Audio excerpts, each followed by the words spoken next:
Welcome to Reread, where I'm rereading through the expanded universe in chronological order. And folks, we are on the Boba Fett, The Fight to Survive. It's the first book in this big series written by Terry Bison. The first two books, I think, were written by him, and I think Elizabeth Hand took over after that. I haven't read through them all as of this video, obviously. Anyway, this one, really bad. Okay, but let me explain why it's bad. First off, it's 157 pages, so that's good. 90 of that is just a rehashing and a retelling of Attack of the Clones from Boba Fett's point of view. I mean, there's a few things that, we don't get to see in the movies. One was, and these are just winners here, there's a library on Kamino. I guess there's a droid called Whir. And Boba Fett, just like Bail from Beauty and the Beast, he goes into the bookstore. Well, hello, Boba. Back again with some more books. I love reading books. Oh, you've read so many. That's good. It is? Because my father says books are no good. You need to read schematics for weapons and tanks and fighters. And no, reading is good. Let me give you some more books to read. Ho, ho, ho. He's like, thank you, Whir. I like to read. Okay, nerd. There's more with him in a minute. Anyway, the stupidest scene is where he's on Geonosa, and Jango Fett says, stay here, stay here in this room, don't leave. Well, Boba Fett decides that he should leave because there may not be a bounty hunter code for this, but the kids code says you don't always have to, obey dad. The kids code? I know this is a children's book, but don't be stupid like this. And this book has a lot of stupidness because then he comes across this snake and it looks really dangerous, and it's a singing snake. It says it stopped singing and came toward him, and and when Boba Fett stopped, it just stopped singing and then ran away or something. A singing I didn't understand that. He sees it later on in the book, but it doesn't attack him, so it's kind of weird. But it was interesting, this one. He's the one who turned in Obi-Wan. He saw Obi-Wan at the Jedi fighter and then alerted the guards. And that's how they brought out the droidicars to get him. So I just totally forgot about this, but Boba Fett was the one who narked on Obi-Wan and got him captured from the movie. So that was really interesting, and sadly that's the only interesting thing about this. During the arena, he really likes that Padme girl. He doesn't know why, but she gives him the funnies. And he doesn't say that. But he's like, oh, that sweet girl. He's cheering for her to live. He wants the Jedi to die. Die, Jedi. Because, he hates Jedi. But that Padme girl, she's all right. I hope she doesn't get hurt. I don't want to tell anyone. I'm going to silently cheer for her here. It was really weird. Why is he cheering for Padme?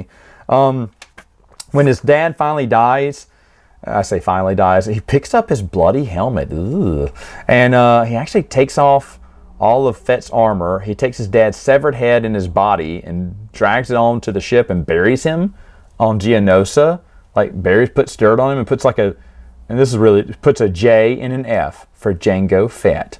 So he buries his dad, which is kind of weird. It says, in the first time in a long time, Jango wept. Okay, well, his dad gave him this book, the book of Boba Fett. I'm just kidding.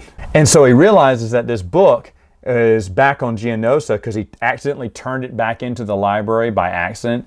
So he has to go back to Geonosa. He enters in the last known location of the Slave One, and they automatically pilot him there because he didn't know how to pilot the Slave One. And when he gets there, he talks to Whir again. He tells him what happened. His dad's dead. He's like, oh, man. And he goes, well, I just need that book back. He went, okay, do you have any money, Boba? He's like, no, I don't have any money. And I'm not making this up. And the robot goes, oh, well, it looks like this book has been overdue. What book? Your book, the book you gave me. But that wasn't a library book, says Boba Fett. And Whir goes, yes, and we rented it out from you, and it was overdue in the rent, so the library owes you money. So here's 250 credits, Boba. And Boba goes, thank you, my good friend Whir. And as he goes away, again, not making this up, he thought he heard sobbing, but it must have been the storm because droids don't cry. That's in the Boba Fett book. I did not realize how bad this book was. There's another bad scene here. There's tons of bad scenes here. Let me see if I can get these in order. One, all the book is just one-liners. Money solves problems, or something like, Jango Fett. If something looks too easy, it's a trap. oh, okay, thanks. This is just quotes from you. How arrogant are you, Django? Django said, if anything happens to me, Boba, take this book. This book is your lifesaver. Really hadn't helped him out, because when he goes into a bar, he's trying to find Count Dooku, and he knows he's at the moons of Bogdan. That's where his dad said he found him, because in episode 2 he says the moons of Bogdan. So he goes there to see if he can find him. And he goes up to the first bar and says, hey, I'd like a... oh no, that was when he was at Coruscant. I'm skipping ahead here, but he goes to Coruscant later on, because he's not in the moons of Bogdan. And he goes into the first bar on Coruscant. He says, yeah, I'm here to find someone. My uncle, his name is Dooku. He goes, oh yeah, Dooku, let me call him up. Yeah, he's coming right away. Okay, so here you go, kid. Here's a juice on the house. And Obi-Wan's kicking his little feet on the stool. This juice tastes really good. And Dooku's coming. I mean, what were the odds? He went into the first place and found Dooku. And then he realizes, wait a minute, my dad said, if something's too good to be true, it's a trap. And then, of course, it is. And bounty hunters come to whisk Boba Fett away. But he outwits them and goes, I was just testing you. I know where Dooku is. And I'll give you the number to call him directly. And they say, really? You know Dooku? Yes. And he goes, okay, give us the number. He makes up a number. And they go, oh, so they start to dial the number. And that's where he tries to get away. And Aura Singh comes to save the day. Again, I'm getting too far ahead. Let me talk about it. Well, no, I'll finish this. So Aura Singh, basically, he says, thank you, Aura Singh. You protected me. And she goes, okay, you're my bounty. He gets fooled again.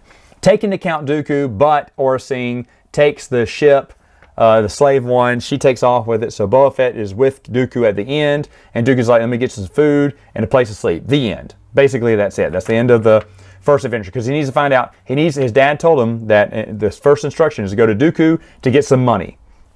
That's where Jango Fett put aside a little bit of money for his son, if anything were to happen to him. And he gave him 2 other instructions too. Go see a hut for knowledge, and I can't remember what the other thing is. A McRib at McDonald's. I don't know. But it's not that good. Let me tell you about another scene that's really dumb too. His dad said, never tell the whole truth or whatever. Well, he gets swindled out of the Slave One. It gets stolen by basically a guy who's a chop shop. He's going to chop it up and sell it for pieces. But when the other thieves his friends help him out, he said, well, just tell him you caught him red-handed. He'll give it back to you. He's like, he will? Yeah, there's honor among thieves. He goes, his name is Honest. It's D. John or John, Honest John kind of. He's like, Honest John, hey, you stole the Slave One from me. You need to give it back. He went, you caught me, Boba. Oh, well, can't blame a man for trying. Here's the Slave One. Really? He's gonna be like, you in what army? You came to my secret hideout. These people all work for me, and you're a 10-year-old kid. That's what he should have said. But he said, oh, you got me. And anyway, Boba then goes, oh, and he's looking at his book. He's reading another, I don't know. He's reading another haiku from his dad. And then Honest John goes, what's that book say, Boba? He went, it says you need to give me the rest of my money back that I paid you to fix my ship. And Honest John goes, what? But I did fix the ship. He goes, I know. And then Boba Fett goes, you can't blame a man for trying. And everyone laughs, including Boba Fett. And the chapter ends is, but as Boba Fett laughed, he was thinking of his next move. Cannot believe how terrible this book is. It's really bad. And that's not grading it harshly because it's a young adult book. It's grading it because we've had Jude Watson's Jedi Apprentice and Jedi Quest coming out. Maybe Jedi Apprentice would definitely come out at this time. This is the best they could do. It's really bad. It's really bad. It's poorly written. It's written like for first graders in a way. I mean, honestly, it's not that good. Now, does the series get better? I don't know. You'll have to come back and find out next time.